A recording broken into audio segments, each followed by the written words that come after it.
If your Wi-Fi suddenly stopped working, Ethernet disappeared, or network sharing broke after an update, this error is often connected to Windows services that failed to start correctly. The good news is that you usually do not need to reinstall Windows to fix it. In this video, I'll show you the safest troubleshooting steps using real Windows tools only. No risky registry edits, no random fix utilities, and no dangerous commands. We'll go step by step through services, network troubleshooting, and system repair so you can get your connection working again. Restart the PC first. Before changing anything, restart the computer once. A lot of service-related problems happen because Windows services fail during startup after an update or unexpected shutdown. Restarting clears temporary service states and reloads networking components. Open services. Now let's check the Windows services connected to networking. Press Windows plus R on the keyboard.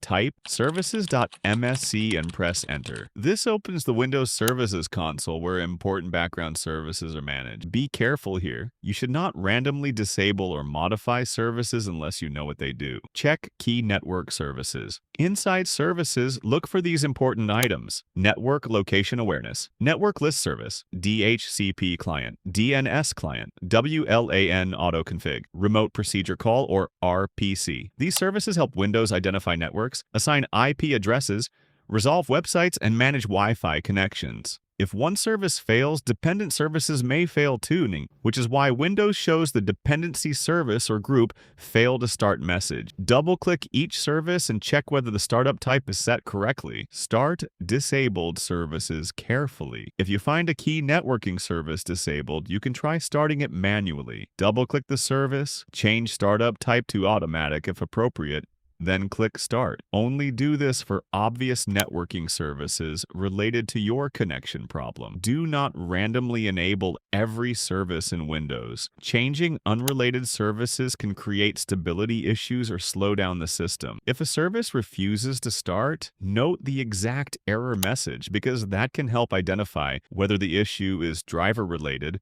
permission-related, or caused by corrupted system file. Run the Windows Network Troubleshooter. Next, use the built-in Windows Network Troubleshooter. Go to Settings greater than System greater than Troubleshoot greater than Other Troubleshooters. Then run the Internet Connections or Network Adapter Troubleshooter. Windows can sometimes automatically detect broken adapters, disabled services, or incorrect networking configurations. This tool is not perfect, but it is safe and worth trying before using advanced repair commands. If Windows suggests a fix, apply it and restart the PC afterward. Even if the troubleshooter says it could not identify the issue, continue to the next step because networking resets often help. Reset the network stack. Now let's reset important Windows networking components safely. Open a command prompt as administrator. Then type these commands one at a time. netsh winsock reset and press Enter. Then type ipconfig/flush DNS and press Enter again. The winsock reset rebuilds parts of the Windows networking stack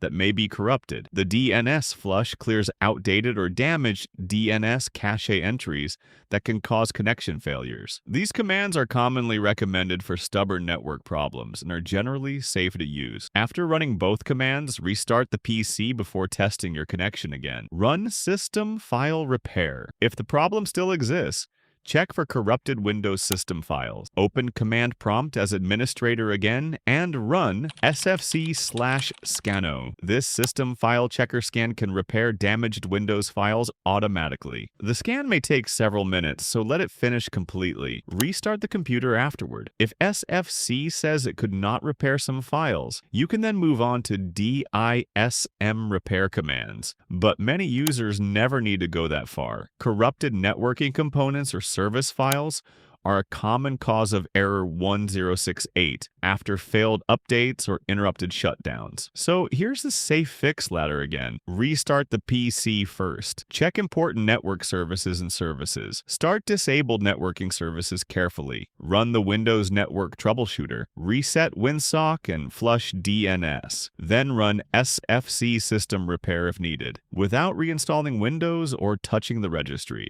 Take the fixes step by step and test the connection after each one so you know what actually solved the problem. And if this guide helped you fix your network issue, like the video and subscribe to TechFix guides for more practical Windows troubleshooting tutorials without the confusion.